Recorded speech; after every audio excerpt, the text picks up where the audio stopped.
Hello, all of you. Here we begin with the third class for non-resident.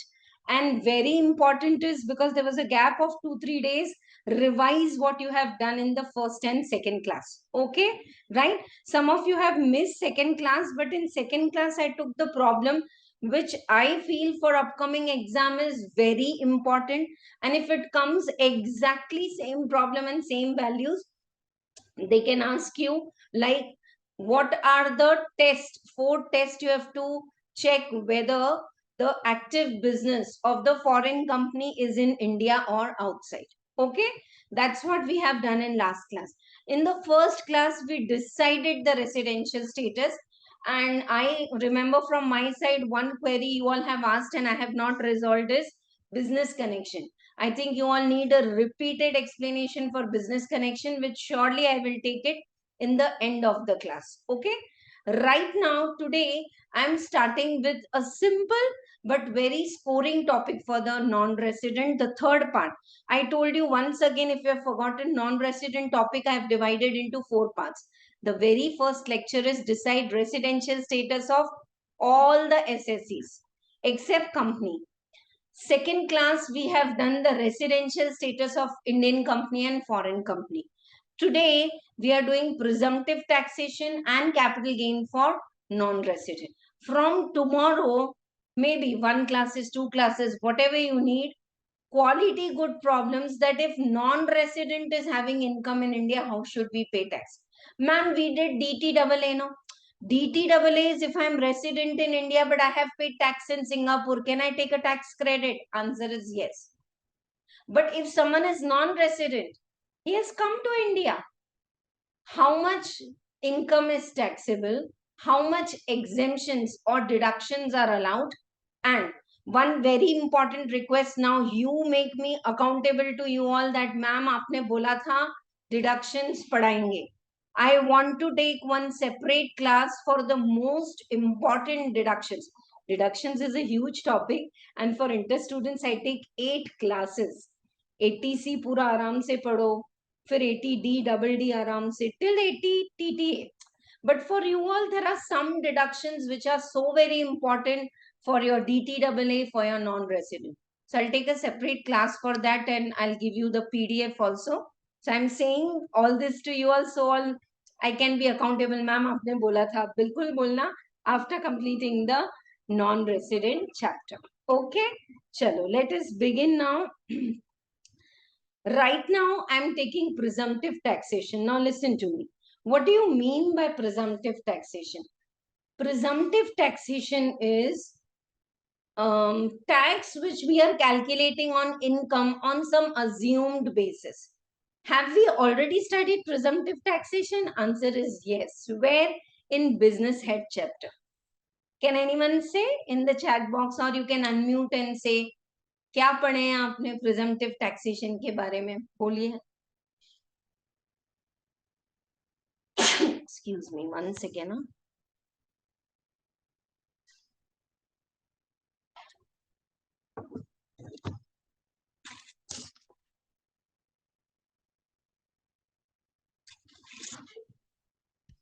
Yeah. Any idea what we have studied about the presumptive taxation, dear students?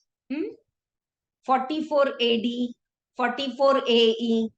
A person who is having turnover less than 1 crore, okay, 2 crore for presumptive taxation, 2 crore, he can pay 6 to 8% of the income as the net profit and finish.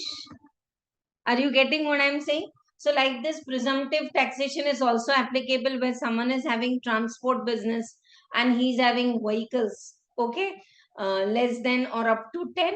He's a small transporter. He can pay per vehicle per month on light goods vehicle, heavy goods vehicle, itna income bata do. No need to maintain books of accounts as per 44 AA and no need to get it audited as per 44 AB. So this is presumptive taxation we have studied in business head. Now same presumptive taxation concept is there for NRI. And it is actually very much practical. See, some foreign ship or foreign aircraft is coming to India. It is unloading goods, passengers. taking some more goods and passengers, and it's going. Okay. Sometimes one big ship is coming from America. It is just staying for 15 to 16 days in Mumbai port, finally going to Sri Lanka. So such transshipment and journeys. So can we say to non-resident, oh, you got passengers in India, आप तो India से passenger लेके जा रहे हो, you are earning good, right now you go, come back on 31st July 2023, that's the due date of filing the return file karna, income batana. It's being very practical. I mean, say impractical. How is it possible for NRI to keep a tap and come back? So for them, easy scheme is given. Non-resident, when they come to India, whatever is their income, like receipts, okay, not income, receipts. How much receipts they have earned from India, whatever service they have rendered, whatever income they have got on India, on that 5% is assumed to be net profit, and if it is a non-resident company, 40% is the tax, pay karo jao. Unless tax clearance certificate is not given, the ship is not allowed to leave the shore. Otherwise the whole duty will be of the captain of the ship. Apne kyun jaane diya bina tax pay ki? So you need to get tax clearance certificate before you leave from India. So for this, presumptive taxation is helpful. Is the concept clear to you how I introduced? Right? Chalo, let us check up. I was requesting everyone to preferably please attend the classes on laptop, if possible, full screen, so that whatever problems I'm solving, you will be able to do it in a better way. Okay? Right. So I'm starting right now with presumptive taxation. Oh, 1 second.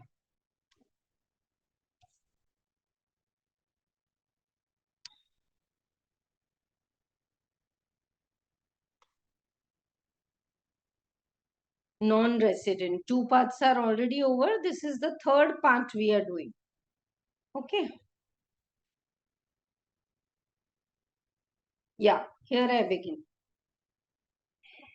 I'm on page number 33. After, I think some problems I have done, some I gave as homework also.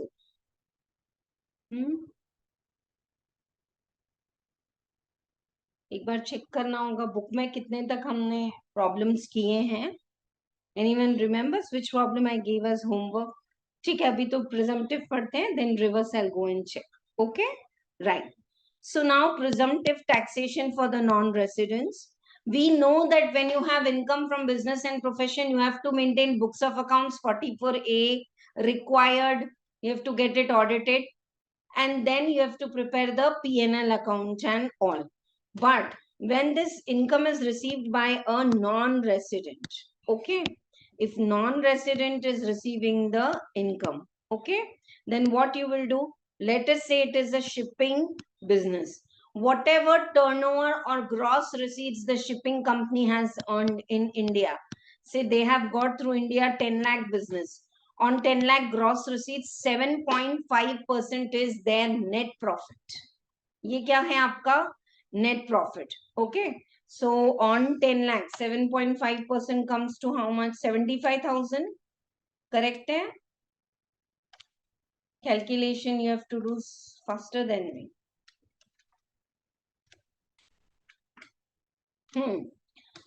75,000 is your net profit. And if you are an NRI, individual and all, fine. If you are a company, then pay 40% tax on this and buy one. कोई books maintain नहीं करनी है, कोई audit नहीं करवाना है, कुछ नहीं करना है. ठीक है? Right. So this is all about the shipping business. Next is business of providing services or facilities in connection with or supplying plant and machinery on hire in prospecting or extraction of mineral oils. India has got a huge work on 3 sides. We have ocean and lot of because of the lot of seabed, crude oil, petroleum extraction के लिए they need machinery. That machinery we have taken on rent from a non-resident. Then how much income they have to show? 10%. If it is an aircraft business, 44 BBA, then it is 5% of the turnover. And foreign company who works, does civil construction, okay, chalo, we are calling some foreign company to come to Hyderabad and construct one pillar and statue in the Tangmund and all, and we will pay them. Okay, so they are doing some construction work in Hyderabad. Whatever they take the gross receipts from India, 10% is assumed to be their profit. No need of any books of accounts, audit, CA's report, nothing. SSC who are covered by 44BB and 44BBB are entitled to declare profits lesser than the deemed income.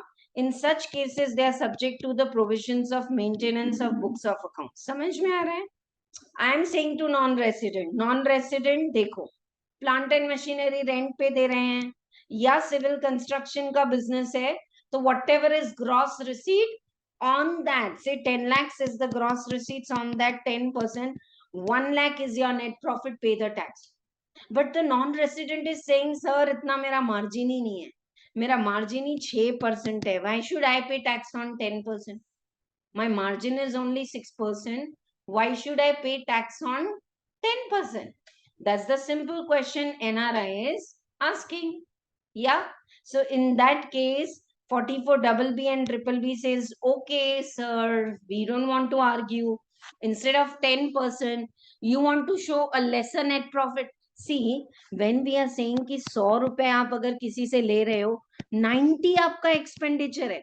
90 expenditure covers everything from section 30 to 37. Your depreciation, your this, your that, all expenses. So 10 रुपए तो income बताओ. You are saying no, my income is only 6 rupees 94. Okay, then maintain books of accounts, get it audited by chartered accountant, and then submit your details. Are you following this overall? Now these rates you have to remember for MCQs. Yes. ज्यादा important नहीं है कभी कभी, but you know exactly control से control भी I can say for today's topic. You look at the scanner and today's class, you will say, ma'am, exactly same problem आता है, इसमें कोई creativity नहीं है. Math, they have so much of creativity. Here, there is no creativity. Shipping business, 44B, through India, non-resident is doing 7.5% profit. Plant and machinery on hire and all 10%. Civil construction 10%. Aircraft सबसे ऊपर है ना, aircraft हवा में जाता है तो उसका रेट सबसे कम है 5%. 5%, 7.5% for ship, and 10% for the two, construction and plant and machine. Until now, my explanation is clear. For this, they will have to satisfy certain terms and conditions, and as I said, other than this अब और कोई expenditure allow नहीं होगा.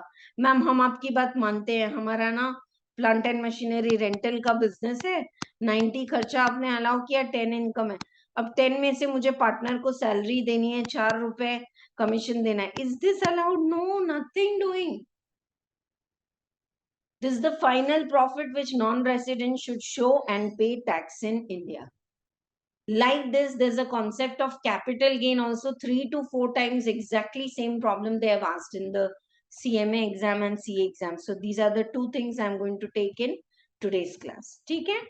SSEs who are covered in 44BB and BBB are entitled to declare profits and gains lesser than the deemed income. In such case, they are subject to the provisions of maintaining the books of accounts. Okay, now let us discuss these sections little in depth. You have any doubt, then ask me, please. Are you all able to follow from the screen? Volume, everything is clear until now? Those who have missed the second class should watch. 8 marks, short question if they ask you how to check the 4 conditions when active business of a foreign company is in India or outside India. I think I took more than 45 minutes to solve that question. So please do that. Chalo. Now, section 44B and 172 comparison. Ma'am, 44B to you said non-resident shipping company coming to India and unloading goods, passengers taking goods. So whatever they earn through India, they have to pay the tax 7.5. वो तो समझा. ये 172 क्या है? 172 is also presumptive taxation for shipping companies But those who are regular, I want all of you to write it. Those who are regular, they go for 44B. Those who are not regular, rarely, kabhi ekhade baar India aa gaya ship to theek hai. Otherwise, they don't come to Indian ports. So these kind of the shipping companies which are not regular, they will say go under section 172. Okay? Tax wax पूरा same लगेगा. चलो. Presumptive taxation for a non-resident shipping businesses does not contain any procedure for assessment, collection and all. बस आपको एक बार बोल दिया ना, 100 रुपए कमा ले तो 7.5% net profit बताओ इंडिया में जाओ. Notwithstanding anything contained to 28 to 43A, that is, these are the sections. 28 is the chargeability section for business end. In case of SSE being a non-resident engaged in the business of operations of ship, a sum equal to 7.5% of the aggregate of amount paid or payable, whether in or outside India, to the non-resident or to any person on his behalf on account of carriage of passengers, livestock, mail, goods shipped at an Indian port, an amount received or deemed to be received in India on account of carriage of passengers, livestock, mails or shipped at any port outside India. अब ये shipping business कैसे होता है देखो. Any amount paid और payable anywhere, पैसे कहीं भी मिले टू नॉन रेसिडेंट और to any person, okay, on account of carriage of passengers and all at any Indian port. Bahar se, from outside any ship coming to India, whatever they have earned, either they have earned in their home country. किसी ने Singapore में ship book कराया तो he must have paid to Singapore shipping company in Singapore, but they are bringing the passengers and goods to India, no? That income is taxable. Or amount received or deemed to be received in India on account of carriage of ship at any port outside India. कहीं India से बाहर लेके जाओ और बाहर से India में लेके आओ, but the amount is received or deemed to be received in India, taxable in India. Amount received outside but related to goods coming in India, taxable. It shall be taxable. Those who do regular shipping business are covered under 44B. Okay? And those who are casually visiting the port, they are covered under 172. You underline karo points. Here also it is same. Complete code of for taxation of occasional shipping business. Kabhi kabhi. When ship carries passengers, livestock, mails, goods, 7.5% and so on. ठीक है?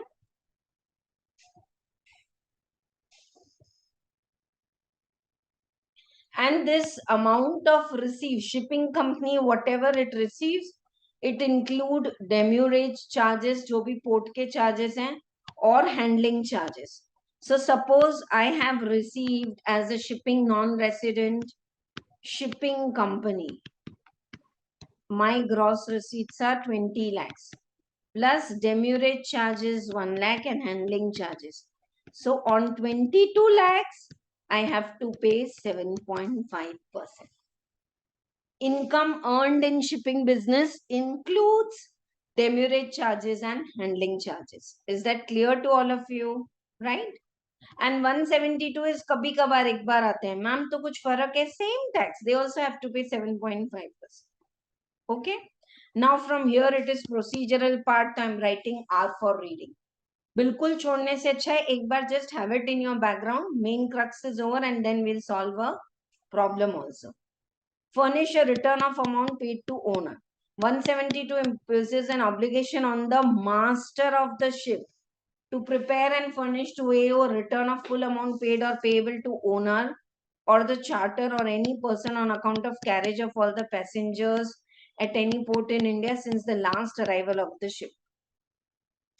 Such return is ordinary to be furnished by master of ship before the departure. Are you getting? Master of ship की responsibility है कि when it is leaving the port, how much NRI has received, the amount against goods and passengers and livestock and postals and all. A return may be filed by person authorized by master within 30 days of the departure. Master को ही बोलते हैं कि पहले आप report file करो, tax pay करो, फिर यहां से जाओ. Sometimes if the not possible for master is allowed to leave, and within 30 days of the departure they will pay it. Okay, the AO is satisfied that it is not possible for master of the ship to furnish the required return and all before the ship is leaving, and master of the ship has made satisfactory arrangement for filing of the return and payment of tax by any other person on this behalf. ठीक है? Right.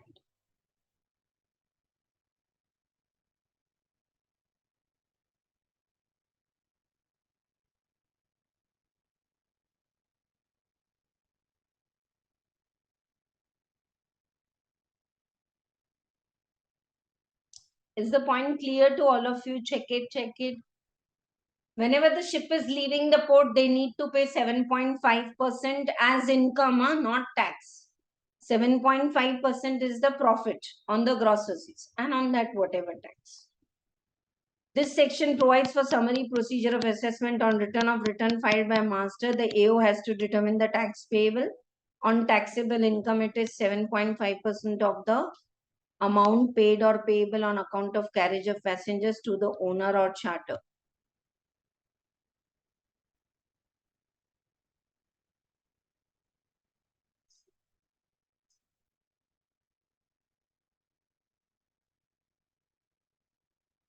%7.5% is the net profit. On that, taxes to be paid. He will check. AO will pass the order within 9 months from end of financial year in which the return is filed, and the port will give the clearance. The port clearance shall not be granted to ship until the collector of custom is satisfied the tax which is due will be received or it has already been received. समझ में आ रहा है? बिना tax पे किए ship को जाने नहीं मिलेगा. गलती से जाने दिया तो the foreign company का ship will be the excuse, but the master of the ship will be caught up. Option to pay tax as per. This is presumptive. Presumptive word starts with assumption. तो हम assume कर रहे हैं कि आप जो भी कमा रहे हो उसमें 7.5% आपका नेट प्रॉफिट है और उस पर आपको टैक्स देना है इंडिया में. No, I will maintain proper books of accounts. I'll make the P&L and I'll file the return accordingly. No problem. Go for it. Okay? Right. Chalo, let us take up this part. 12th problem.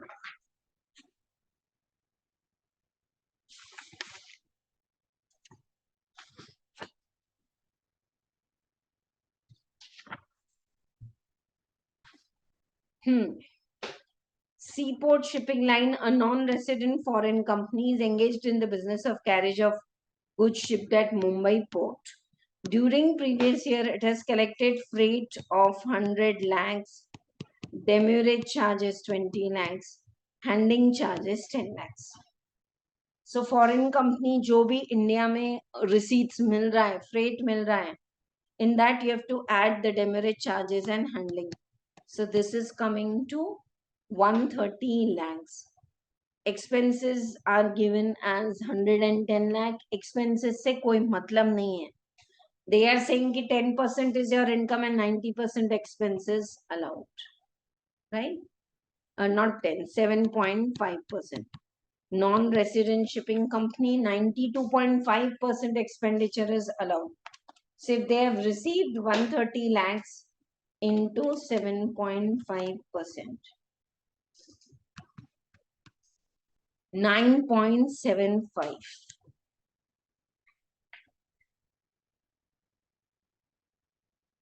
Are you all doing this? A small sum, we can do it here. Your income, demurrage charges, handling charges, sub mila ke 9.75% is your net profit. deemed or assumed profit. Net profit deemed or assumed. 9,75,000. And on this 9,75,000, whatever is your tax, आपका जो भी tax है वो भी पे कर दीजिए. Easy. There are only 3 to 4 sections asked in exam and very scoring today's class. Long-term capital gain, which I will do, I'll show you. You just see the scanner. 6 to 7 times exactly same kind of problems.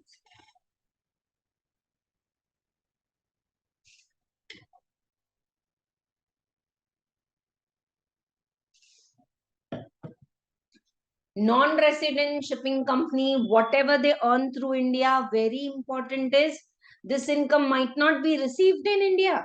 This might be received in Singapore, shipping company ke liye in Singapore. Still, if they are bringing the passengers through India, if they have earned through India, on that 7.5% net profit ke hisab se, they have to pay the tax under section 44B, and then only ship is allowed to leave. Clear? Right. I think if you remember the rate and the procedure that's in this table, it's enough. That's why this table is very important. Chalo, next karte hain. Let us do the next one. What is 172? Exactly like this, but occasionally they, these are all choice. Like in Inter, we have taught you 44 ADA. These are presumptive choice. Now, special provisions for computing profits in connection with business of exploration of mineral oils. और उसके लिए जो plant and machinery चाहिए वो भी rent पे देते हैं. It provides for determination of income of non-resident engaged in business of providing services, rentals and technicals and all, and facilities in connection with supplying plant and machinery on hire for prospecting or extraction of mineral oils. How much is the income? 10%.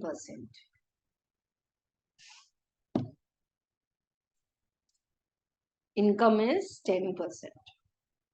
Paid or payable to the taxpayer or any person on his behalf, whether in or out of India, on account of the provision of such services and all. In short, अगर plant and machinery rent पे दे रहे या कुछ extraction of mineral oil का काम है, तो 10% of whatever amount is payable, whether in India or out of India,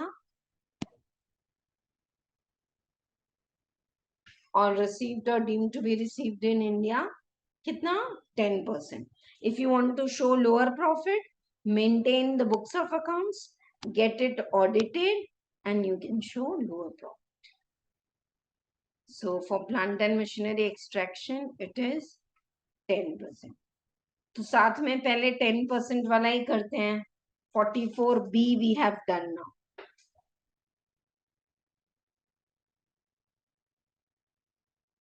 44B. We have completed shipping business. 44BB. अब पहले 44BBB करते हैं, civil construction, because that is also same. ये रहा. This time 44BBB is only for foreign company, not for all the non-residents. Ma'am तो foreign company भी तो non-resident है, correct है, उसको छोड़ के और कोई non-resident नहीं.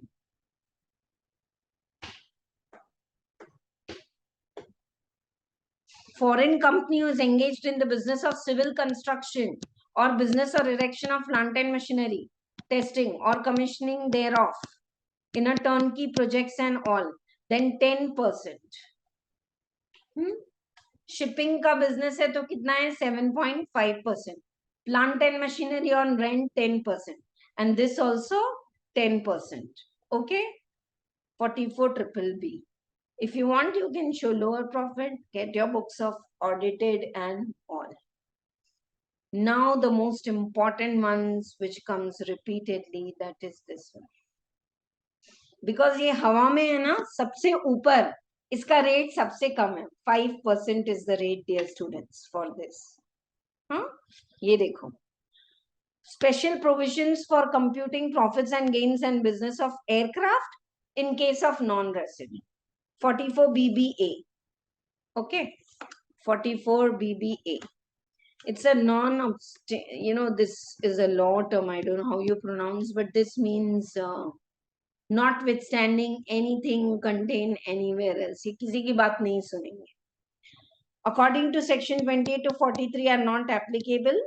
And if you are a non-resident engaged in business of aircraft, and if you want to go for presumptive taxation, not necessary, voluntarily, presumptive rate is to be calculated at flat rate of 5%.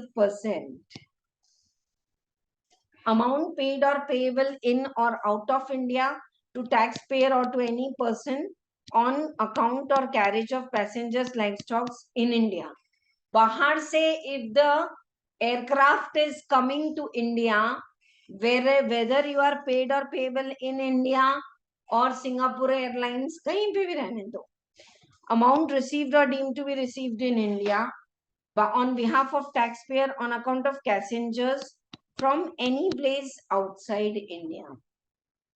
Receipt India में है तो taxable, accrual India में है तो taxable. ठीक है? 44 BBA कितना? 5%.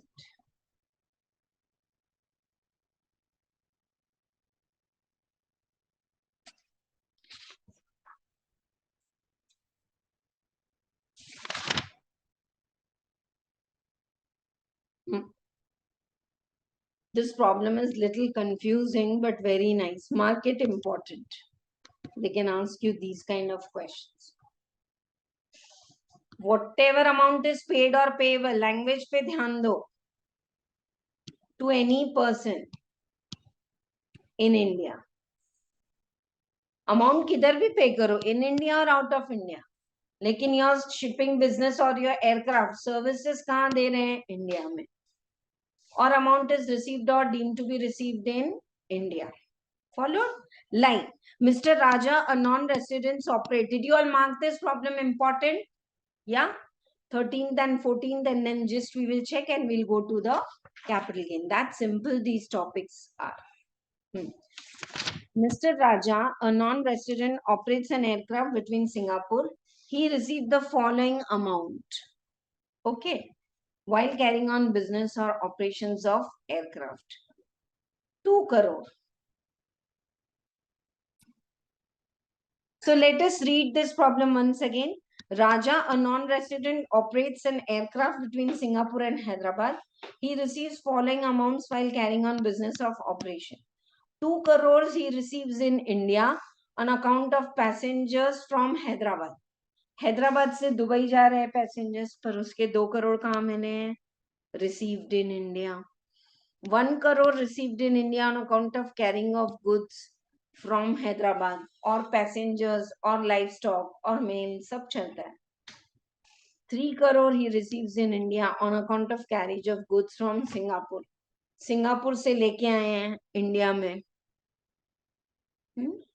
Right. So for that you have received.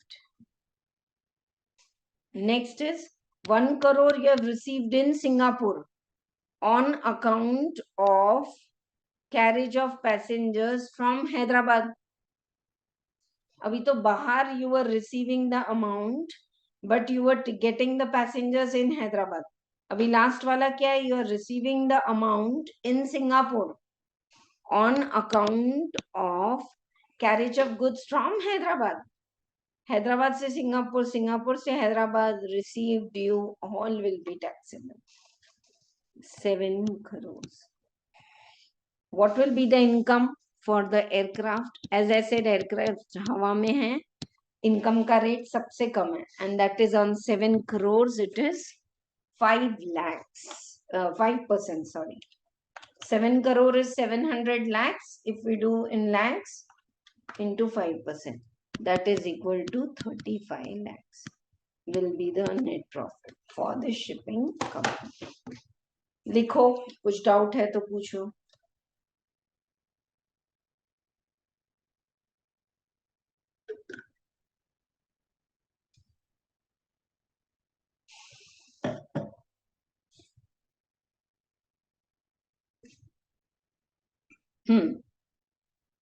Clear to all of you or not?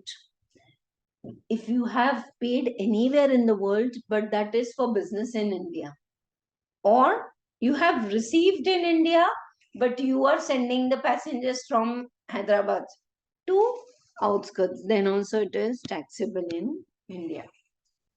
How much is the turnover of the non-resident shipping company? 7 crores, 700 lakhs.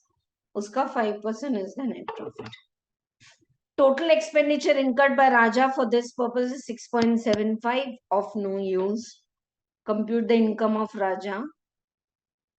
What would be your answer in case of business was carried on by foreign company Raja Airlines? Doesn't make a difference. Company भी है तो भी उसको shipping company को कोई फर्क नहीं पड़ता. Same answer. चलो, one more problem is there. Check if you can solve this on your own. I'm waiting 5 minutes. Germany Airlines Incorporated as a company in Germany operated its flight to India and collects 1,50,000 for carriage of passengers and cargo, out of which 90 lakhs were received in euros. For the passengers fare booked from Germany to India. The expenses incurred was 195 lakhs. कोई काम का नहीं है presumptive taxation में. Income chargeable to tax by the airlines.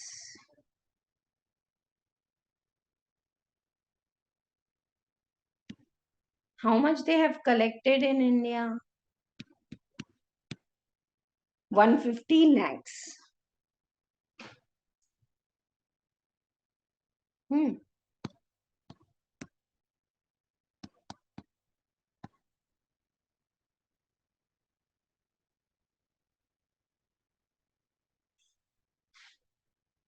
Out of which 90 lakhs were received in euro for a passenger's fare booked from Germany to India. Okay, so 90 lakhs is received in the foreign country, and that too for the fare booked from Germany to India. India से बाहर जा रहा है तो कहीं पे भी received है, it will become taxable. But बाहर से if it is coming to India, money should have been received in India. But if the amount is received in Germany, it's not allowed. So on 60 lakhs, you have to pay tax. How much?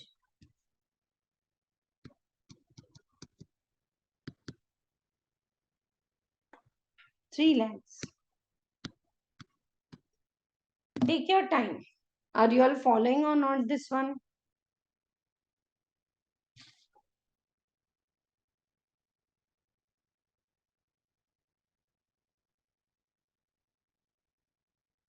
ये देखो कैसे है. इसको अगर आपको कहीं लिखना है ना, यहाँ जगह में लिख रही हूँ. Hyderabad to Germany. Amount received in India or not taxable.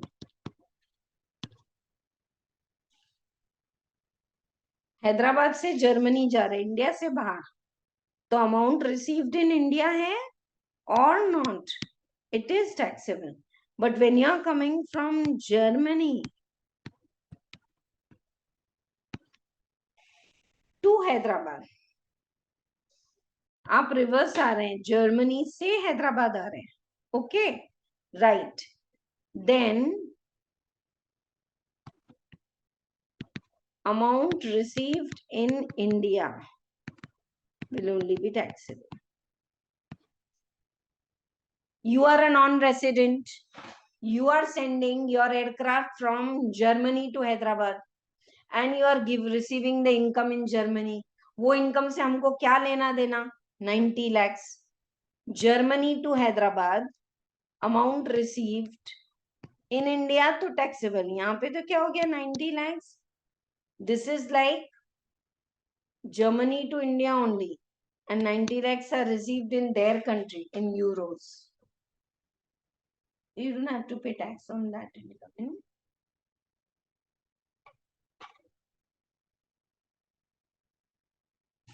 That's all for these 4 kind of the presumptive taxation. Just check the chart once. Okay, and some head office expenses related are there, and then we will go to the capital gain problem. Okay, so here we have completed with the presumptive taxation. Please remember this, how they are taxing is, when the business is, the ship or aircraft is coming to India, okay, then whatever, wherever you have received the amount, because the ultimate destination is India, ship or aircraft, you have to pay the tax in India. When it is leaving from India, sorry, I said reverse. When it is Hyderabad to outside, you have to pay the tax in India and then go. Whether income is received in India or in Germany, but if it is Hyderabad to Germany, amount received in India or not, you have to pay the tax. This example you write. But when it is coming from outside to India and you are a non-resident, if you are bringing a ship or aircraft from Germany to India and one non-resident has received income from another non-resident in Germany, why would you pay tax in India? But if you have received that amount in India, whatever amount is received in India, even if a person is non-resident, income received in India deemed to be received, accrued in India deemed to accrue, वो तो tax pay करना ही है, ठीक है? Right. Let us check the summary of 4. 44B is shipping business non-resident 7.5% and amount payable on account of carriage of passengers, livestock and all. Okay. Right. Same way 44BBA. This is for shipping. This is for aircraft. Non-resident, here it is 5% and same. Can they declare lower income? No. The joke behind this is 7.5% and 5% is 100 रुपए में 95 खर्चा कर रहे, सिर्फ 5% आपको पे करने बोल रहे. In case of aircraft and in case of ship, no. Now, two more we have. Why I have clubbed these two, 44B and triple B? Because 44B is for prospecting of mineral oils, yeah, plant and machinery on rent. 44 triple B, civil construction, turnkey projects and all. 44 BBs, any non-resident, triple B, construction and all, only foreign company. 10% they have to show as the net profit or income of the amount paid or payable on account of such services for the purpose in India, or amount received or deemed to be received in India on account of provision of services for said purpose outside India. बाहर भी service दो, पैसे India में मिले तो taxable है, और कहीं पे भी पैसे दो, अगर सर्विस इंडिया में दिए तो टैक्सेबल है, simple. And for this 10% wala, that is plant and machinery on hire and civil construction, they have got option that they can ask and maintain the books of accounts, get it audited and properly file the, I mean say, go for lower taxes. Clear? Chalo. Next we are seeing one more topic which is there in the business. These are all हम लोग generally inter level में 28 to 37 we study a lot in detail. Then we study section 40. What is not allowed? If TDS is not paid, that expense is not allowed. Above 10,000 on a single day expenditure. So like this we study.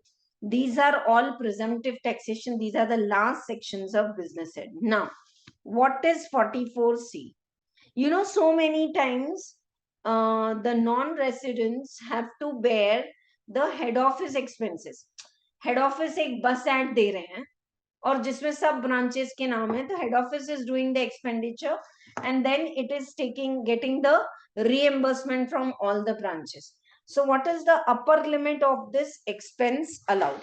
One problem I will take, it's like ma'am ये क्या problem है, one liner है, but ये 3 marks के लिए आ चुका है ये problem. First of all, let us read the concept. Deduction in respect of head office expense is restricted in case of non-resident.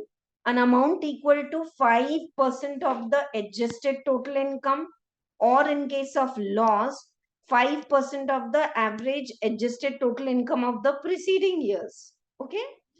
The amount of so much of expenditure in the nature of head office expenditure by SSC, whichever is lower. So 5% of adjusted total income or actual head office expenses, whichever is lower, is deductible. Okay. How much head office expenses you can claim here for the non-resident? अच्छा, what are the head office expenses? Nature पहले वो पढ़ते हैं. Executive and general expenditure incurred by SSE outside India, including expenditure incurred in respect of rent, rate, repairs, salaries, wages, traveling expense, other matters connected with the admin. Okay. So what head office expenses are? Expenses which are incurred outside India by the head office, and we can deduct it in our P&L, not actual head office expenses. Maximum how much? Least of the two. Actual expenses are 5% of the adjusted total income, whichever is lower. Now, what is adjusted total income? Total income computed without giving effect to head office expense. अब head office expense ही calculate करना है, like salary and remuneration to partner we calculate, तो we calculate book profit before salary and remuneration, right? So head office expenses हैं, फिर unabsorbed depreciation है, without giving effect to means add back. In total income, if they have deducted head office expense, you add back, because what is your profit before the head office expenses, uska 5% he head office expense allowed hai. So if head office expense is already deducted, add back. I want all of you to write add back in the net profit. I hope you understand. Unabsorbed depreciation, पुराना कोई पढ़ा है. Expenditure incurred by company for the purpose of family planning. You know, in case of companies, family planning expense is allowed. Revenue 100%, capital 1/5 every year for 5 years.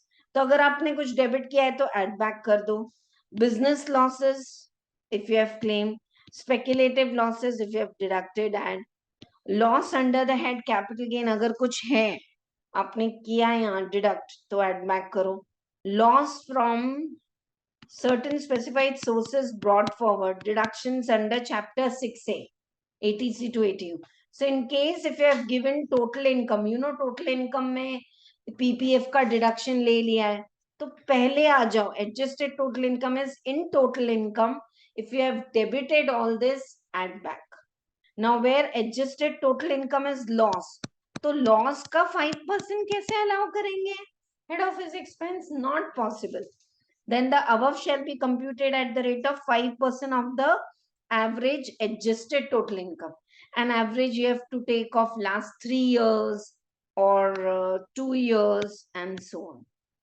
Take your time and read it. Are the terms clear? One problem I will be solving and you'll say, ma'am, this is like super easy. और ये आता है, क्यों छोड़ना है? Today's topic is like, if you do it thoroughly now, just recollect the rate one day before exam and it's done. 10 minutes it will take to revise today's topic one day before exam. And abhi jo main capital gain ki problem kar rahi hu for 6 marks, you see how many problems are there in scanner. Chalo fir se ek baar, I am a non-resident. Whatever head office expenses are incurred outside India, are they allowed in India? Yes. Maximum head office actual expenses or 5% of the adjusted total income, whichever is lower. And what is adjusted total income? If you have done family planning, business losses, ये सब अगर डाला है तो add back कर दो, और add back करने के बाद whatever is your adjusted total income, of that 5% is allowed. Yes, as head office expense. But ma'am, last year there was no income. In fact, there was a loss. Then जो loss है ना, उसका allowed होगा. ठीक है? Right. और head office expense मैंने बताया. This is a question. Please write over your. If you say, ma'am, unbelievable, not 3 times. Sorry, 1 time only. But the marks are 3 marks. For 3 marks, they have asked this. Chalo.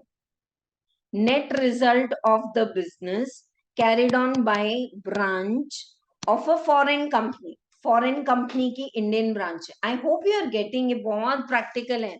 Head office सबके लिए खर्चा कर देते हैं और फिर सबको बोलते हैं अरे हमने बस ऐड दी है, हमने एयरपोर्ट पे ऐड किए और सब ब्रांचेस का नाम लिखा है, तो सबको एक्सपेंडिचर बेयर करना होगा. So the net result of business carried on by the branch of the foreign company in India was a loss after charging of head office expenses of 200 lakhs. So if you have already debited head office expenses, what you need to do? Add back. Did you all write here add back? Head office expenses charge करने के बाद तो loss ही आ रहा है, तो what's the profit before head office? Explain with reason the income to be declared in the branch. Branch के लिए head office expenses are allowed, but actual or maximum 5% of the adjusted total income, उतना ही allowed है.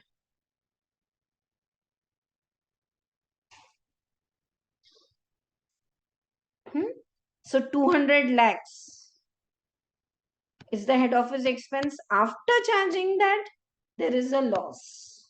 Okay, so let us do this in notebook only. I think by mistake I have done it. ये last वाला problem है, that problem number 3 which I have solved in class, and we have done more problems in the last class also. I'll check all how many problems are done.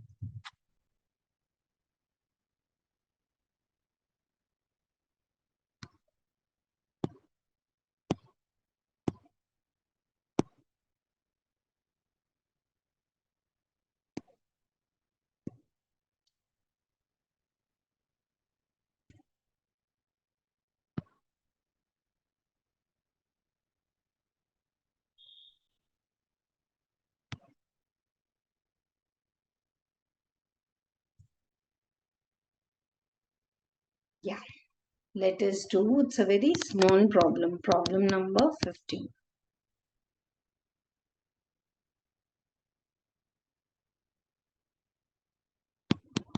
Foreign company,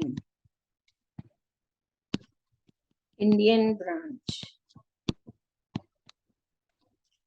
head office expenses are allowed. How much head office expenses are allowed? 5% of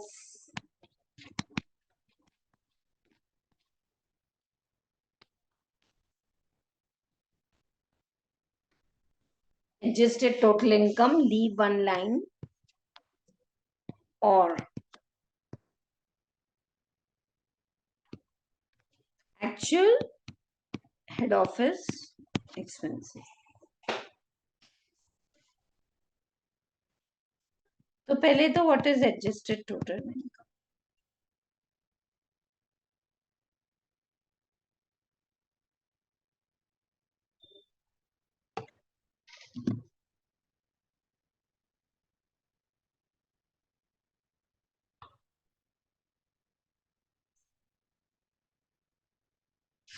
What is adjusted total income? आपको क्या आ रहा है? Net loss आ रहा है. कितना loss आ रहा है? 100 lakhs. After debiting head office expense, तो अगर हेड ऑफिस एक्सपेंसेस डेबिट किए हैं, फैमिली प्लानिंग एक्सपेंस डेबिट किए हैं, तो एड बैक कर दो. तो what is the net profit और the adjusted total income? 100 lakhs. Are you all with me? Net loss आ रहा है because you have debited 200 head office expense. If you add back, there is a net profit of 100 lakhs. So एक option है कि 100 lakhs का 5%, that is 5 lakhs. और head office का जो एक्चुअल एक्सपेंस है, हेड ऑफिस का एक्चुअल एक्सपेंस कितना है? 200 lakhs. Whichever is lower. So which one is allowed? Sorry, 5 lakh. ठीक है. Now, correct final answer. What is the net profit before HO expenses? That's adjusted total income, 100 lakhs. अब कितना allowed है आपको head office expenses? दो you have incurred the head office expense 200 lakhs, but जो भी आपका प्रॉफिट है उसके 5% से ज्यादा you can not debit in the P&L account. So you can debit only 5 lakhs, and so the final net profit is coming to 95 lakhs. I know it may be looking to some of you as very easy 3-mark problem, but when these kind of simple problems come, no, to score karna hai marks. Before I go to the capital gain part, I want message from all of you. Until now, I have taught 4 presumptive taxation and list of head office expense allowed. Is this all clear until now? Everything is clear? Then we will go to the capital gain concept. Capital gain, so many things are asked, like exactly same. You can see even the level of the problem what we are doing now. Okay, now listen to me what I want to say. So many times we might be having income in foreign countries. Okay, then you have to convert whatever is your investment in rupees to the dollars. I invested 3 years back in the foreign country, तो rupees को dollars में convert करना पड़ेगा. मुझे sale करके जो consideration आया वो भी dollars में है. So in short, for non-resident, can we have the capital gain into his home currency? And then because this capital gain is earned in India, they have to pay tax in India. Again, reconvert it. For example, a person is USA. He's selling a property in Mumbai to another person in Sri Lanka. Seller और buyer दोनों India में नहीं है, लेकिन property का है India में है, तो टैक्स तो पे करना पड़ेगा. So for non-residents, how do you calculate the capital gain? Let us check this also. Very simple, it is easy.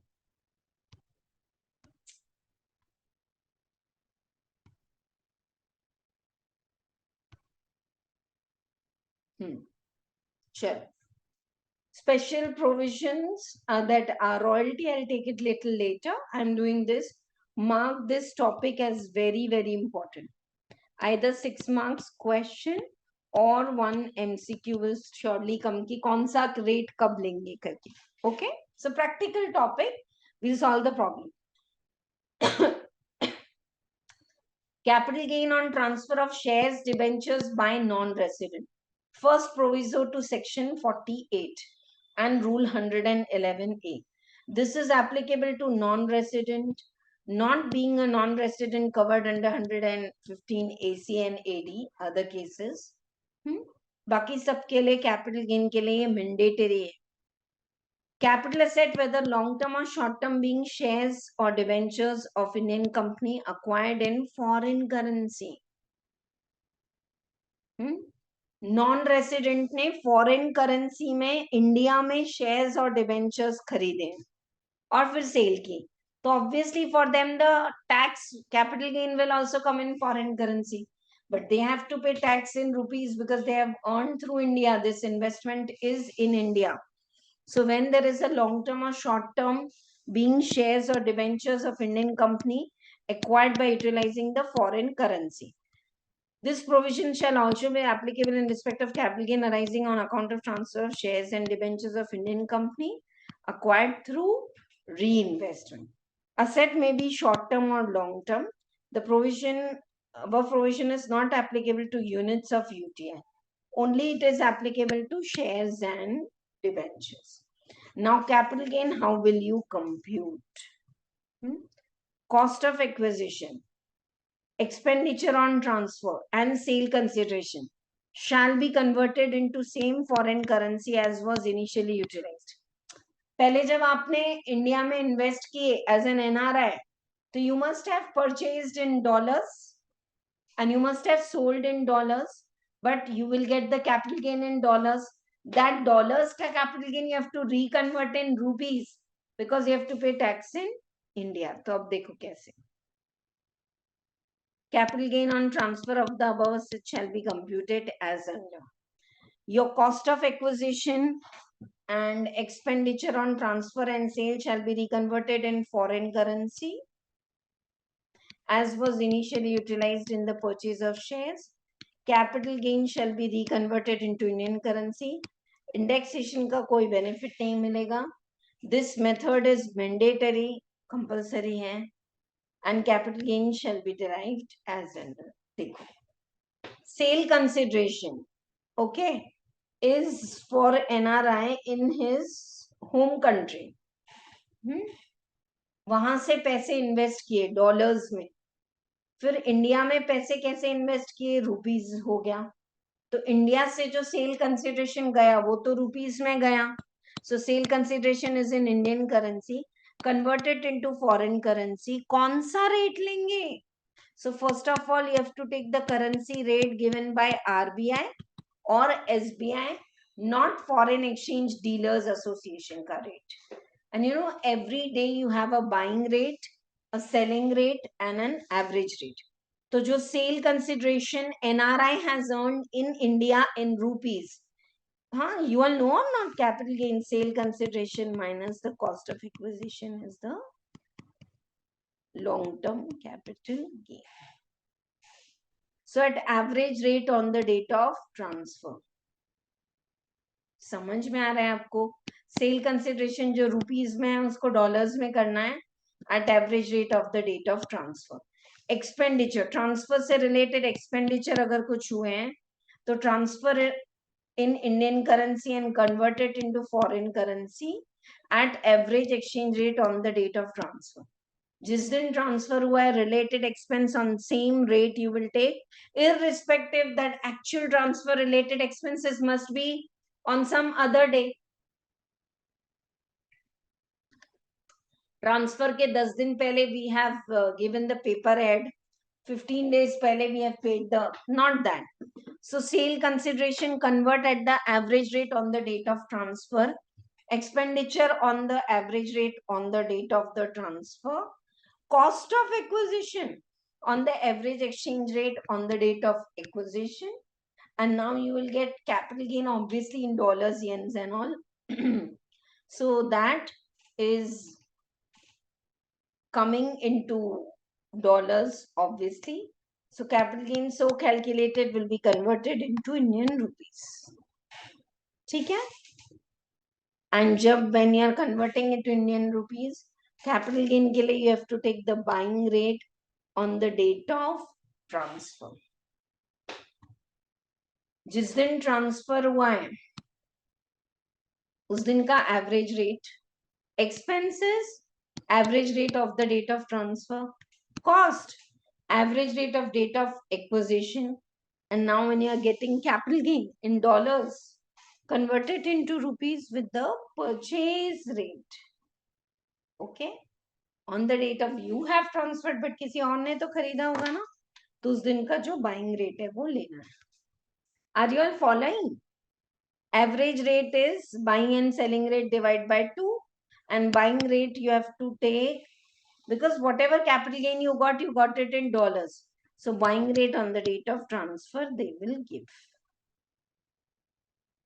ठीक है? चलो 16th, 17th, 18th both are there. Mark this problem very important. 18.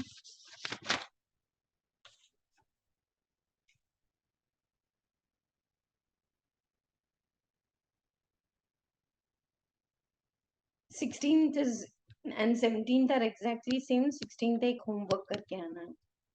17th हम अभी करेंगे. And let us see if time permits. 16th we I'll ask you to do on your own now in class and we'll finish.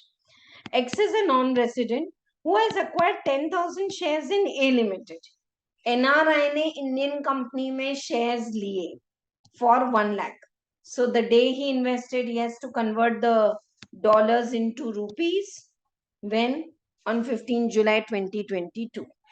On 11/9/2022, Mr. X sold such shares and utilize the proceeds to acquire 5,000 more shares after doing an expenditure.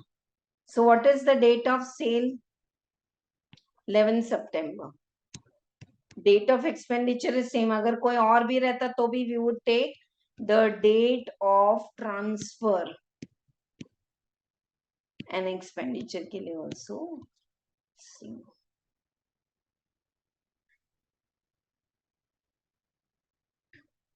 Compute the capital gain. Are you all getting? How much he has sent to India? 1 lakh. And in that he has acquired 10,000 shares on 15 July.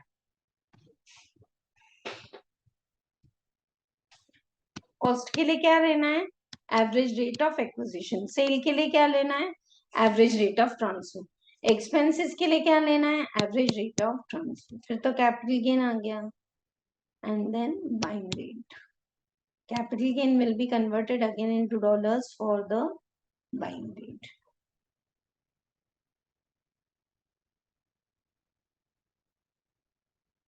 Hmm. 17th problem we will do.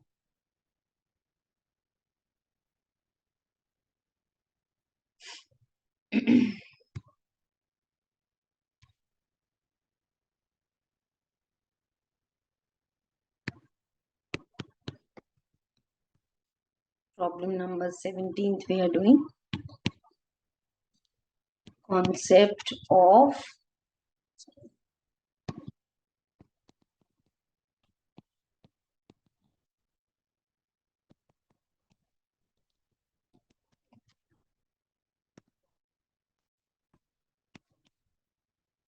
Non resident के लिए India में capital gain कैसे calculate करेंगे?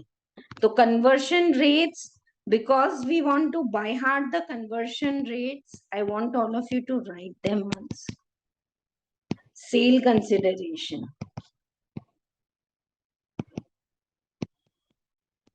Just type and send me which. पहले ही हम concept लिख रहे हैं. 1 second.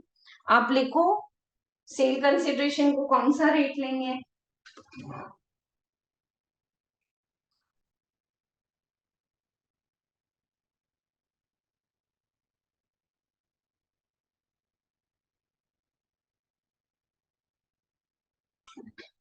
Yes. For sale consideration, which date of conversion rate? Average rate of date of sale. Are you all with me? For expenses on transfer, capital gain chapter याद है या नहीं? This is applicable to short term, long term सब. Indexation कुछ नहीं होगा यहाँ.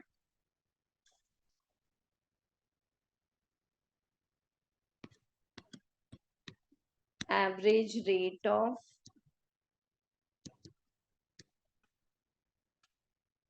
date of sale.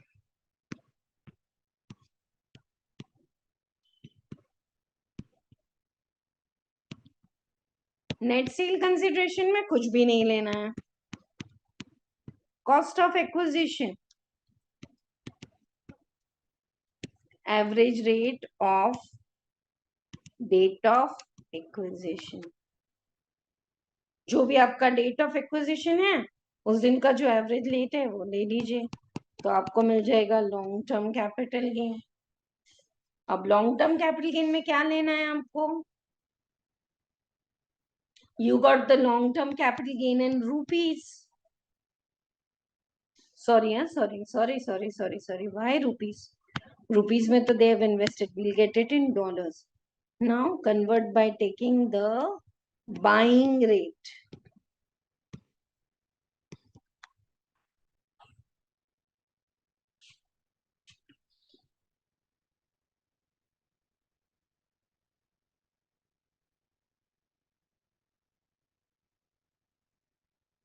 Date of transfer. Sale consideration average rate on the date of transfer. Are you able to write with me? Expenses average rate on the date of transfer. Even though expenses may be incurred on 20 August and transfer may be 30th of September. तभी भी cost of acquisition, average rate of the acquisition. Long term capital gain, when you are converting again, okay, into rupees, then buying rate on the date of transfer. Will you remember this? It's simple. I know purposely I'm going little slow and writing and reading again and again so that you score marks in exam and you should not do any mistake. Chalo. 17th problem we are doing. सबसे पहले sale consideration.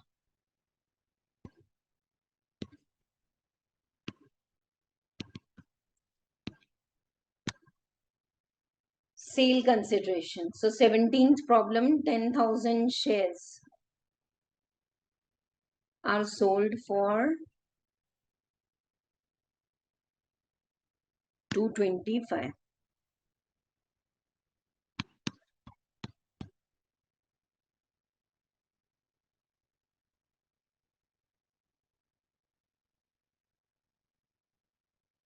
Oh, I was seeing they have given the average rate, but they have not given.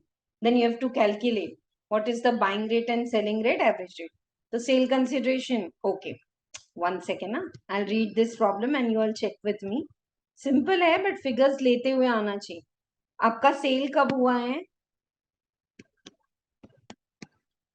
15th July.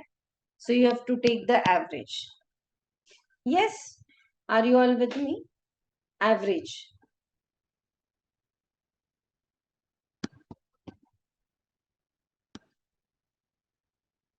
Sorry, they have sold on. There are too many rates, so sometimes confusing. 11 September. So sale consideration के लिए 46, 48 divided by 2, तो it will come 47. Correct? और ये कब खरीदे थे? Expenditure कब किया है? 11 September को, वो भी 47. When did you buy this 10,000 shares? On 15th July. तो 45.5. ये हो गया आपका cost of acquisition.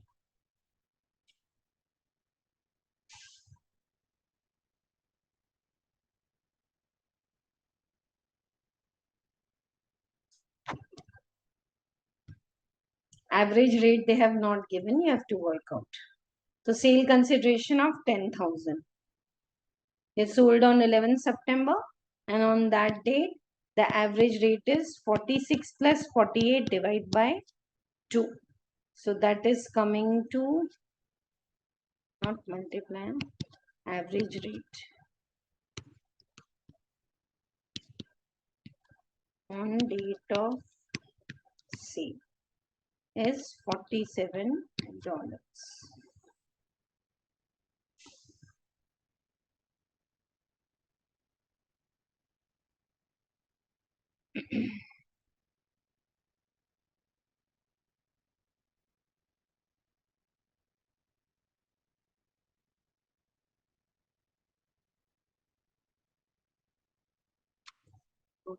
Sorry, rupees.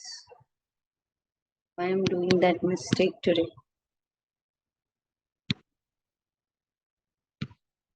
1 rupee is equal to $1 is equal to 47 rupees. So 10,000 rupees I have sold. Let us convert it. 10,000 divided by 47. Now it is correct. I go by little longer way, but if it is an analytical way, you will not do mistake.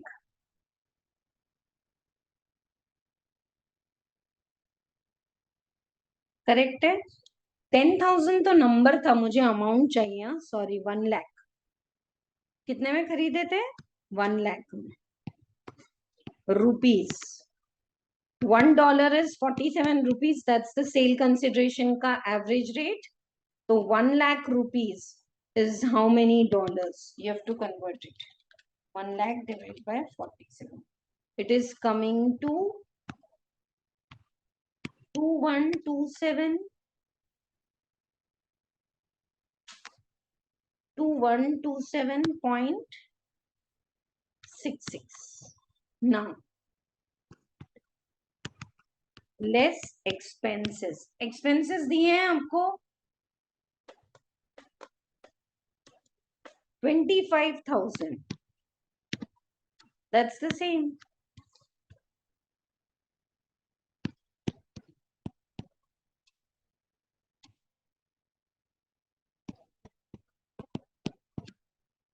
$25,000 is how many dollars? When $1 is equal to 47 rupees.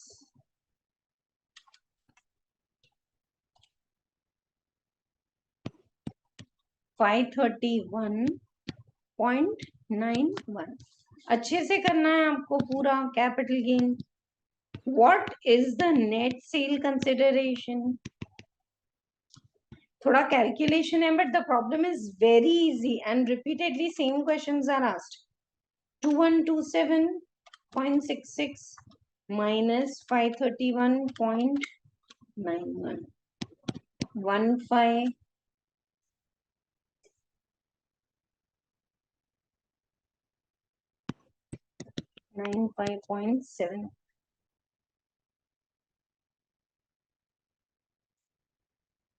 Now, less cost of acquisition.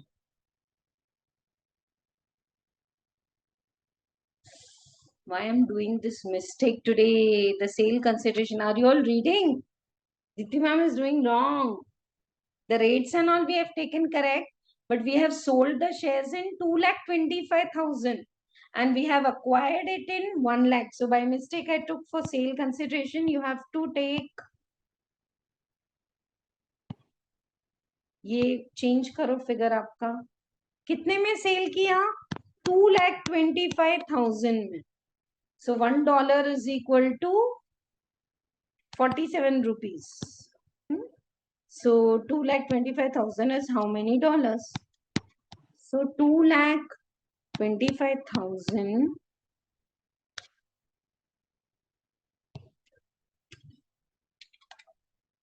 now it is correct. 4387.23. Expenditure is correct. Expenditure, whatever date you have incurred, you have to take the average rate of the date of sale. Expenditure कितना है आपको? 25,000.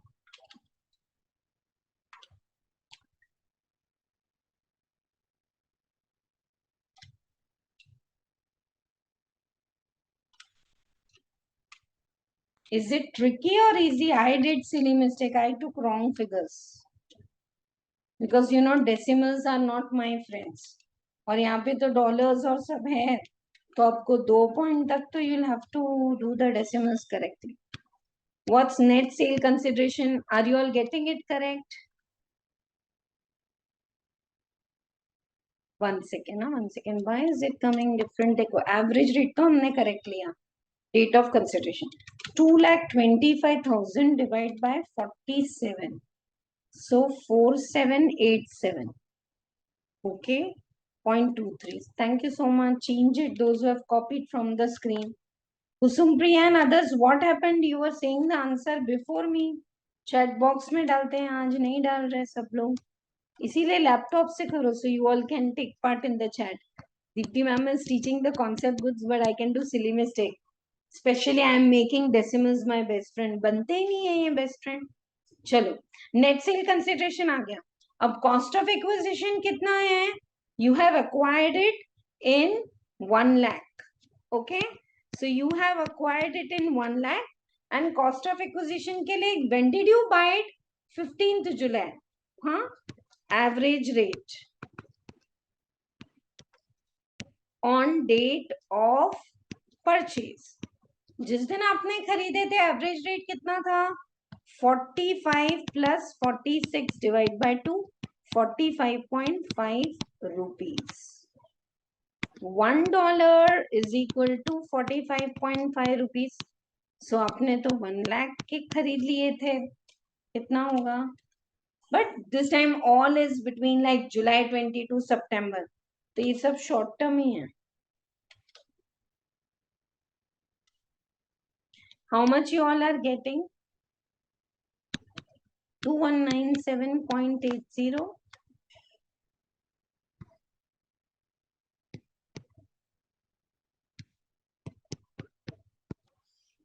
It's a short-term capital gain because within the same year you have purchased and sold. $2057.53 is the capital gain. Sale consideration, NRI has invested in the shares in India. So sale consideration जो rupees में मिला है वो तो अपने घर लेके जाएगा ना. So which rate dollar you will take?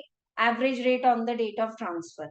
Expenses might be incurred 15 days before or after, but you take average rate on the date of transfer. And then purchase के लिए तो है ही average rate, okay, on the date of the purchase. So now you got the capital gain in dollars. So NRI, please take your sale consideration and all in dollars. But because you have earned this in India, you have to pay the tax in India. So again, reconvert short-term capital gain based on the buying rate. This time not average rate.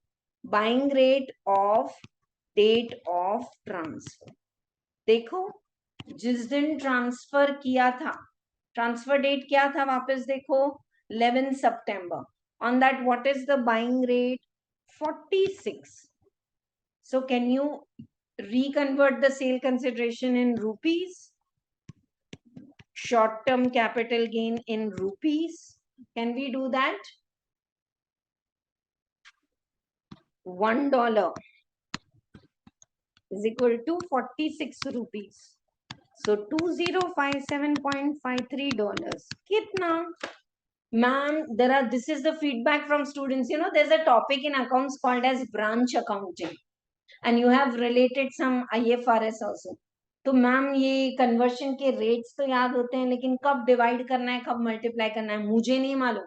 I am teaching this subject since years, but I go by the logic. $1 is in these many rupees. Now this is in dollars, and you are converting in rupees. So multiply. If you convert in dollars, divide. But understand the logic. You will not have to mark up. 2057.53 into 46.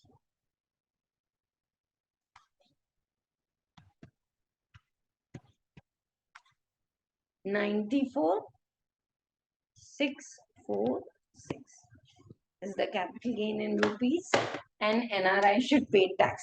We didn't take indexation and all anyhow in listed shares and all, no indexation, and ये तो सब short term है.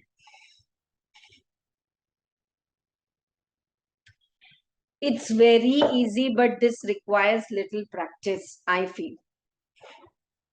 NRI has come to India, earning income on shares in rupees. They want to take it home, take it in dollars at the average rate of currency, that too not given by Foreign Dealers Association and all, RBI या फिर SBI.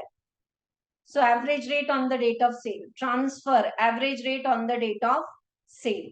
फिर क्या है आपका net sale consideration, वो तो वैसे ही dollars में ही आ गया. Cost of acquisition, average rate on the date of purchase. And when you get the capital gain in dollars, convert it into rupees by taking the buying rate on the date of transfer. Either they can ask you this in MCQ or in problem. एक और problem करें. 17th we have done, 18th I am doing now, and 16th is homework for all of you.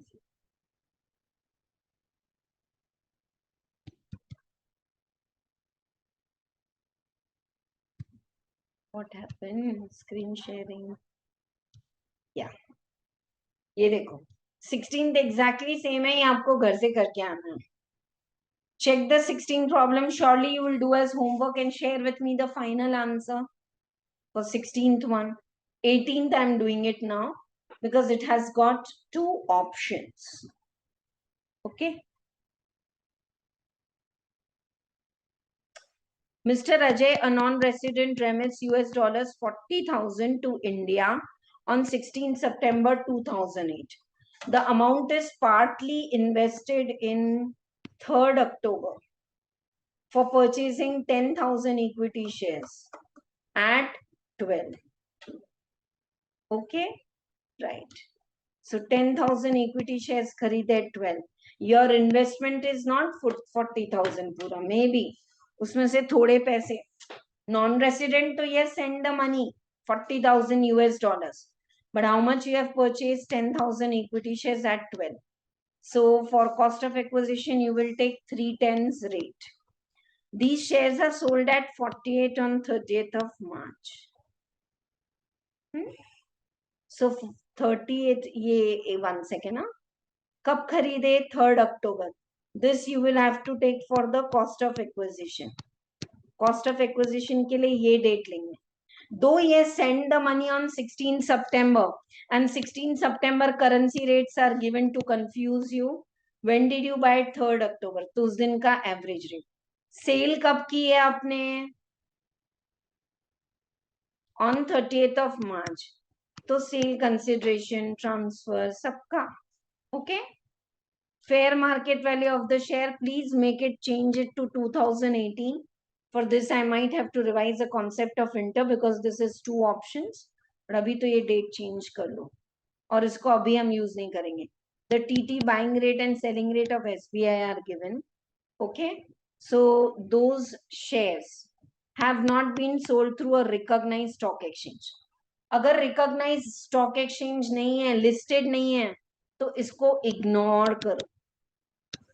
Ma'am ये क्या दिया है fair market value, इसको ignore करो. When it is through listed then you have to consider it for getting the cost. Conversion rates तो same रहेंगे. Clear? And when you get capital gain what you will do? Sale consideration और इस दिन का what is the average rate? 19. इस दिन का average rate 60. तो जो भी कैपिटल गेन आएगा I will take the buying rate. Are you all with me? Sale consideration, average rate. Expenses of transfer, average rate. Cost of acquisition, average rate, 20. And when you get the capital gain in dollars, convert it in the buying rate. If it is not through the stock exchange. So if it is not through the stock exchange, let us see how we are going to do it. 18th problem. Ma'am, will they ask both options? I don't know. I've taken it from one of the past exam papers only. So this kind of question I saw and I said, if they ask, do both recognized and non-recognized. Otherwise, go by the first option. Okay? Right. Let us do option 1. And option 1 says that the shares are not listed on stock exchange, है ना. तो जब share का listing नहीं होता है stock exchange पे, तो इसका जिस्ट होता है कि कोई एसटीटी भी नहीं है, no security transaction tax and all, these are unlisted shares. चलो let us start with sale consideration. How many shares are purchased? 10,000. And they are being sold at what rate? 48.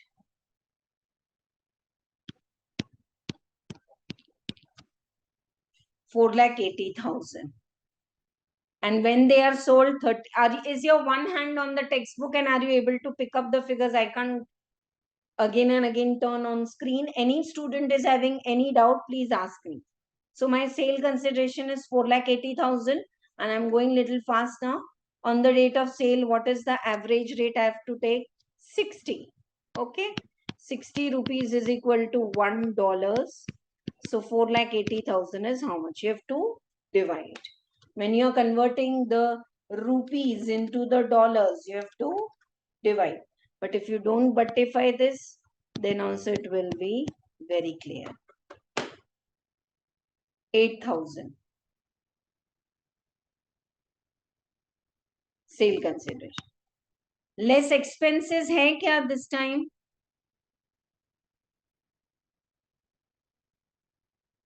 No. So directly cost of acquisition. 10,000 shares were purchased at the rate of 1,20,000 और कब खरीदे थे 3 अक्टूबर को 3 अक्टूबर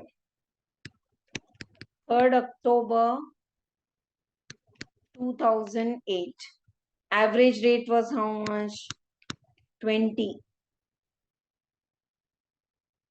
1 US dollars is equal to 1 US dollars is equal to 20 rupees 20 rupees $1 तो 1,20,000 तब का rate जब खरीदे थे 6,000 I check CA CMA all the books for the best of the quality good problems because usually these problems are repeated and some are made also and this has been asked exactly like this with 2 options. So how much we are getting the long term capital gain now? No, why long term? Yeah, it's long term.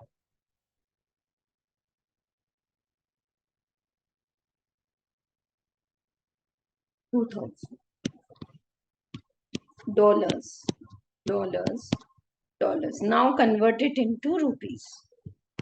Long term capital gain in rupees. Buying rate. What rate you have to take?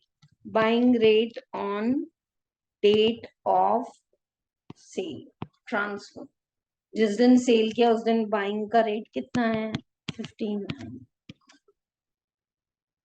तो long term capital gain को फिर से reconvert कर लो 2000 into 15 it's coming in rupees 1,18,000. Take your time and ask me if you have any doubts in this problem.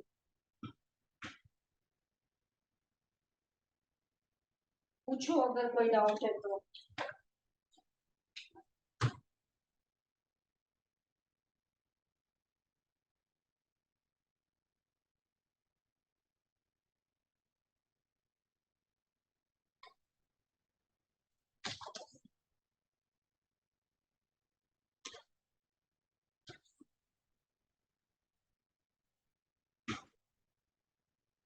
So sale consideration, we have taken the average rate of the transfer. Cost of acquisition, we have taken the 10,000 into the average rate of the date of purchase. And then when long-term capital gain, I got it in dollars. I reconverted it into rupees by taking buying rate on the date of the transfer. Sure, until now it is clear. I want message from all of you. Then I'll go to last part for today's class, option 2. And I'm repeating, please do the option 2 only if they ask in exam. Because for option 2, I'll have to teach you something. If these shares, यहाँ तक clear है सबको? Yeah. If these shares, बाकी सबको और everyone? चलो ठीक है. Now, if these shares are listed on stock exchange, okay, right there. Thank you all of you. If these shares are listed on stock exchange and say STT is charged, there's a method. And if I want you to note it as a booster note, you write here as booster note, or as I suggested, whatever notes I'm giving in between. जैसे ये एक note है, मैं खुद भूल गई आज, but जो भी हम concept लिखते हैं ना, you can write it with a different pen. This is, I've seen students' book, so I keep saying. So one day before exam, whatever is written with the red color pen, that are the booster notes.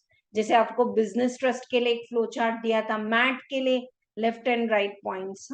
So I always make you write the concept so that it is fitted in your mind. And tomorrow, when I take more problems for non-resident, I'll revise this. Chalo. If shares are listed on the stock exchange, तब क्या होगा? STT charge हो रही है. Then if shares are purchased, this is the rule. Income tax में लिखा है ये सब. Then if the shares are purchased before 31st January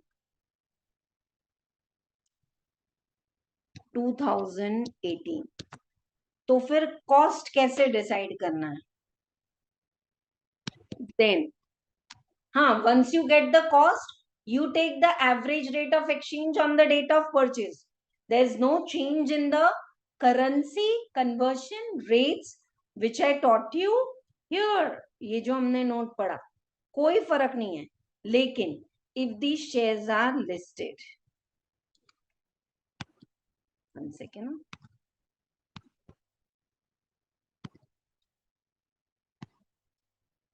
on or before 31st January, then cost of acquisition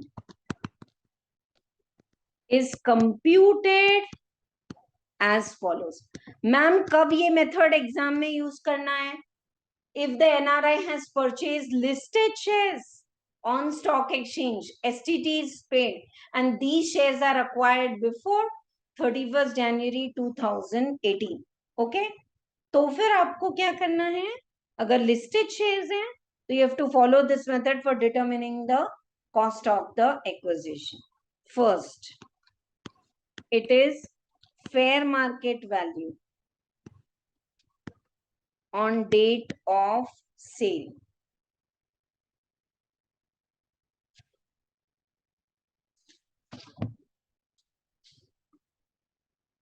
Fair market value on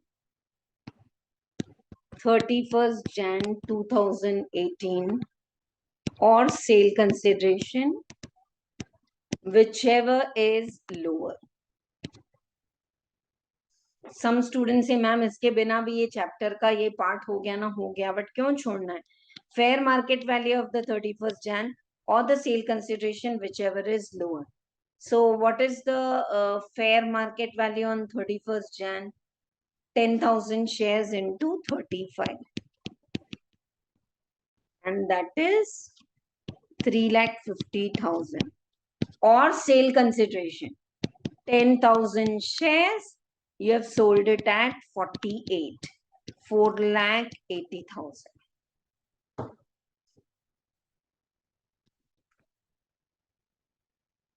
$10,000 shares at 35. Fair market value on January 2018. All sale consideration, whichever is lower. So which one is lower? 350. Now, step 1 or actual sale consideration, whichever is higher. Step 1 or actual consideration. What is step 1? 3,50,000. Or the actual, not sale consideration, sorry, actual cost. Actual में आपने कितने में खरीदे थे? 10,000 at the rate of 12 रुपए. 1,20,000. Whichever is higher. Once again, I want to repeat. Fair, देखो, whenever listed shares are sold, cost what you will take. Fair market value is on the January 2018 or the sale consideration, whichever is lower. That or actual sale consideration, whichever is higher. So which is higher? 3,50,000. So आप cost कितना लोगे इसमें? 3,50,000. Okay, right. और अब ये listed shares है ना, तो इनको कोई कुछ convert करने का और कुछ नहीं है. Simply how, because these are listed shares. So just take the unlisted shares में there is no indexation, even if it is long term. So what is the sale consideration?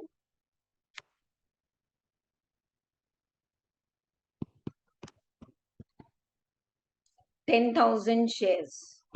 You have sold at 48. 4,80,000. ये रहा ना?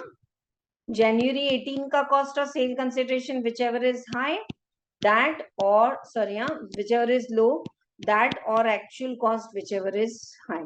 जब actual cost की बात आ रही है, तो you have to take high. Now sale consideration is 10,000 into 48 less cost of acquisition. यहाँ से लोगे. Cost of acquisition आपने अभी निकाला 3,50,000.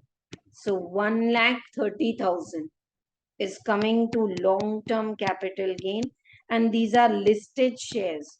So additional basic exemption मिलता है. याद है आप सबको? over and above your 2,50,000 if they are listed shares, section 112A, 1 lakh और extra exempt होगा. Balance long term capital gain 30,000 पे 10%. 30,000 पे टैक्स लगेगा.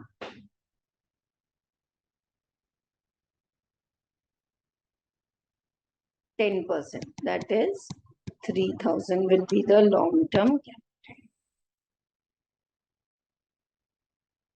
Balance long term capital gain पे tax ना, we'll do it in the next line. Tax on long term capital gain as per section 112A. 30,000 into 10%, 3,000. बोलो. Is this part clear to ma'am? इसमें फिर conversion ये वो नहीं करना है, कुछ नहीं करना है.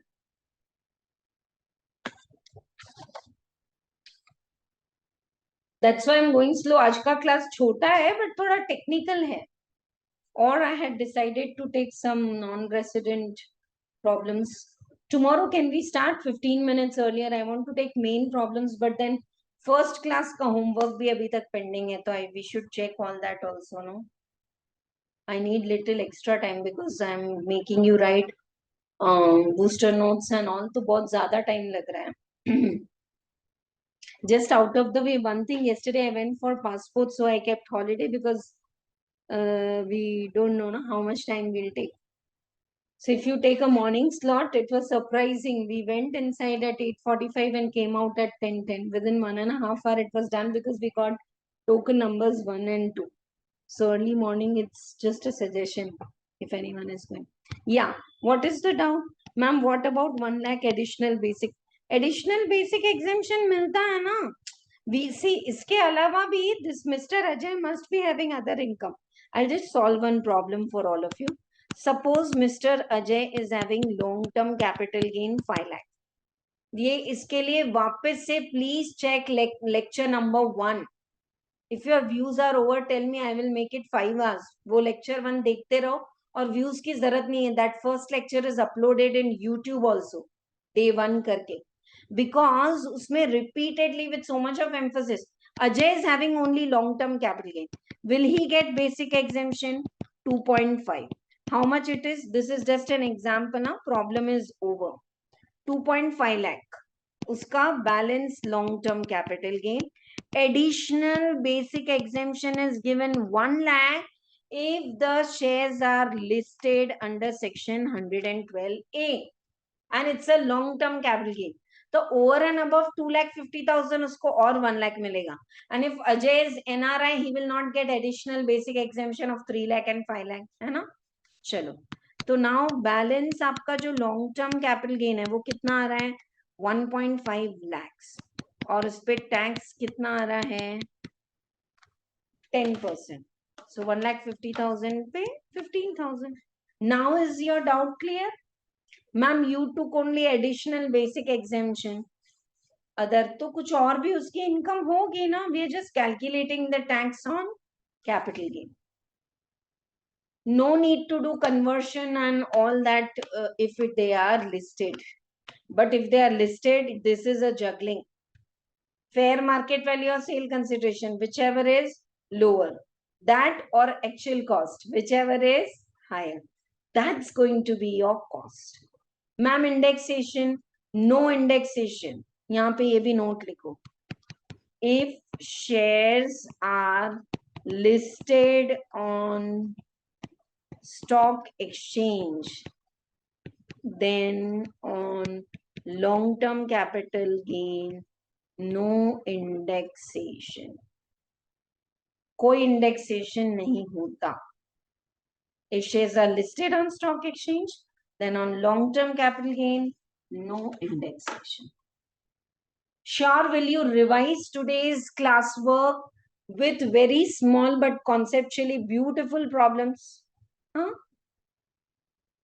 If ships and aircraft का भी service is given from India, हाँ, इंडिया से अगर आपने सर्विस दी है शिप्स और एयरक्राफ्ट का, So this fees of ship or aircraft is received in India or outside India, it's taxable. But from outside, if they are coming to India, ship or aircraft, then whatever income is received in India, उस पे tax देना. अब बाहर से India में आ रहे, you yourself are NRI, you have taken fees from another NRI in your country, why will you pay tax in India? Simple logic. Going out of India, यहाँ business generate हो रहा है, accrual concept, pay the tax. Coming to India, whatever is received. I think I made you write this point or not? ये point हमने कहीं पे लिखा नहीं लिखा? If not, we should add it. वही notes में जहाँ पे हमने ये shipping के problem किए थे ना. Ship से aircraft से दोनों के लिए same point applicable है. Or better you can write it in your textbook. I am तो writing in notebook. बट आप टेक्स्ट बुक में लिख लो, कोई भी फॉरेन कंपनी के लिए एप्लीकेबल है. या I am writing it here. One more concept, ships and aircraft. अब एयरक्राफ्ट हवा में है तो उसका टैक्स सबसे कम है 5%, शिप्स 7.5, बाकी दोनों 10%. I am helping you out when few things they are asking us to buttify the rates. We have to for exam. तो ऐसे ट्रिक बना लो. Are you getting my trick? Ships and aircrafts. हवा में कौन है सबसे ऊपर? एयरक्राफ्ट. तो उनका रेट सबसे कम है 5% of the gross receipt. Ships 7.5% and remaining turnkey projects and plant and machinery 10%. अच्छा, concept I am making you write in ships and aircrafts. Leaving India, whether income received in India or outside, it's taxable. You have to pay the tax because आप India से बाहर जा रहे हैं तो business कहाँ generate हो रहा है? इंडिया में. You are a non resident shipping company, आप इंडिया से गुड्स और सब लेके जा रहे हैं ना, तो आप तो इंडिया से अर्न कर रहे हो ना, टैक्स पे करो. No. Ships and aircraft coming to India,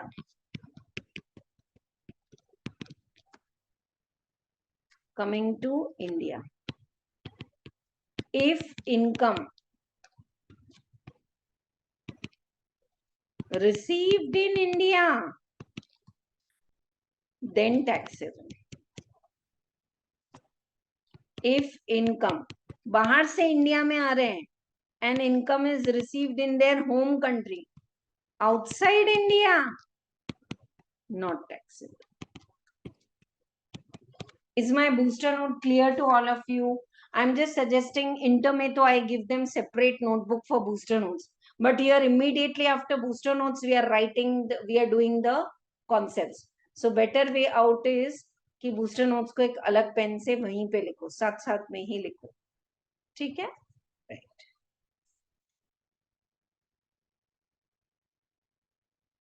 So do the problem number 16th as homework, and tomorrow I'm planning to go in a different way. I have to take more special rates of if non-resident are getting. You know, one difference you all should know, dear students, in this topic and the DTAA. DTAA is that I might be resident, but if I've already paid tax in Singapore, can I set off that at the average rate, this or this, whichever is lower, या पूरा tax credit method, जो भी है unilateral. Non-resident is non-residents are staying abroad, paying tax abroad, but whatever they are earning in India, they have to pay the tax in India, no? That is the difference. So tomorrow we'll be taking some good questions of non-resident, but with that I want to take up, I think I have not taken these problems. Can you please check it in your notebook, those who have attended? 1, 2, 3, 4 problem I have taken, but if you read and come this, the very first class, if you read and come, तो ना ये थोड़े से easy problem है, लेकिन अच्छे problem है. ये हमने किए थे नहीं. I don't know. Sometimes I make you write the answer here, so I'm forgetting. I'm not saving. Can someone tell me by checking the notebook? Very first class. Did I discuss the 6th, 7th, 8th, 9th? All? 6, 7, 8. Thank you. 6th and 7th and 8th is completed, no, already? Yeah, 9 and 10 is homework. 9 and 10 is homework. Very good, very good. So tomorrow I will discuss this. 9th and 10th as homework. And 11th also, if not done, I'll complete. And then we will start with the other taxation. Okay? Right. If anyone has confusion, watch the first video. I have done 6th, 7th and 8th problem is already completed. Okay? 9th, 10th homework I will check. And 10th one is तो expected question है. Same question वापस आ सकता है. पहले HUF का residential status decide करो. So if you feel नहीं ma'am मुझे याद नहीं आ रहा तो go back and refer your notes. 5 page पीछे चले जाओ. 32 की जगह 27 पेज पे चले जाओ. You will get HUF के लिए I have given you flow charts also. Refer those flow chart, complete the homework and a challenge. If you can give the answer for the 11th one also. This is also a very simple problem. Looks like language कुछ तो है madam, but final के problems ही ऐसे रहते हैं. They look like कुछ तो है. I always say reading the problem is an art. You read the problem carefully, remove that extra confusing data. Now you know just now did you observe you needed cost of acquisition के दिन का average rate, you needed sale consideration का average rate, फिर जिस दिन they brought money in India उस दिन का भी एवरेज रेट दे दिया, जिस दिन दे हैव डन एक्सपेंडिचर उस दिन का भी. Why they are giving so many extra rates? Just to confuse you. So you have to pick up the figures properly. Even in slum sale and all and many other capital gain problems, CII rates भी एक दो extra दे देते हैं. So you have to be very careful. Read the problem, and you all are very hardworking. If you ask me, ma'am, give ABC analysis, I will give it after completing the portion because जो पढ़ना है, जो मैं पढ़ा रही हूँ वो तो पूरा ही पढ़ना है, इसमें कोई excuse नहीं. But two things I want to say right now. Right now, when you are doing problem, 16, 17, 18, you felt 18th problem was good and different, and 16th or 17th में से एक अलग variety. You put some stick on and marking now so that you are clear what you have to revise one day before exam. Stick on karo, marking karo, fold karo, jo karna hai karo. That is your technique. So right now is the correct time to do the marking because you are hard working now. But what about one day before exam? You should revise all the concept. I will tell you the ABC analysis and all end में. अभी तो नहीं बोलूंगी, पर अभी यही important है. And second promise for all the students who are attending the class right now or watching recording is forget about some of the exams you have missed. I am telling you, trust me, feedback from students is ma'am international taxation के हिसाब से ही we got exemption. So when you know that 30, they say 30 to 40 marks is your international taxation and only 3 chapters. DTA 2 दिन में खत्म हो गया. सोचो कैसा था chapter. So this Sunday DTAA and equalization levy, very simple paper I will set. I want all of you to prepare and write the exam and finish off this for your final exam. Next week non resident खत्म करो, मेरे साथ साथ पढ़ो और questions material के backside के solve करो, finish it. Then transfer pricing. At least these topics I want all of you. Today's Tuesday. You have got enough time and non-resident. आज मैंने homework दिया और ये आज का homework नहीं है 9th and 10th.